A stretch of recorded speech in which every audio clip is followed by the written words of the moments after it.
আলাত এর কারণে অসম্মান করে, সামাজিক সাংস্কৃতিক কারণে সুন্নতকে অবমাননা করে, এক্ষেত্রে তওবা না করলে কি পরিণতি অপেক্ষমান? রাসূলের সুন্নত মানে কি? সুন্নতের দুইটা অর্থ আপনাদের আগেও বলেছি আমি। একটা অর্থ হলো যেটা ওয়াজিবের মোকাবেলায় করলে নেকি আছে, ছাড়লে পাপ নাই।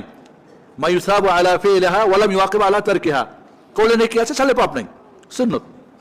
আর একটা সুন্নত রাসূলের আদর্শ পুরো, এর মধ্যে রাসূলের আদর্শ মানে কোরআন সুন্নাহ পুরো, করণীয় বর্জনীয়, ফরজ পর্যায়ের, ওয়াজিব পর্যায়ের, সুন্নত পর্যায়ের, হারাম পর্যায়ের, মাকরুহ পর্যায়ের, মুবাহ পর্যায়ের পুরো।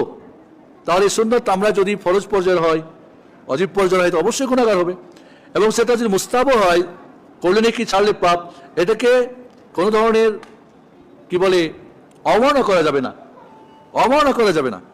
এটা কি আবার না, এমনটা কিন্তু করা যাবে না, সেটা অবশ্যই পাপ হবে। আর সেক্ষেত্রে তাকে তওবা করতে হবে। জি।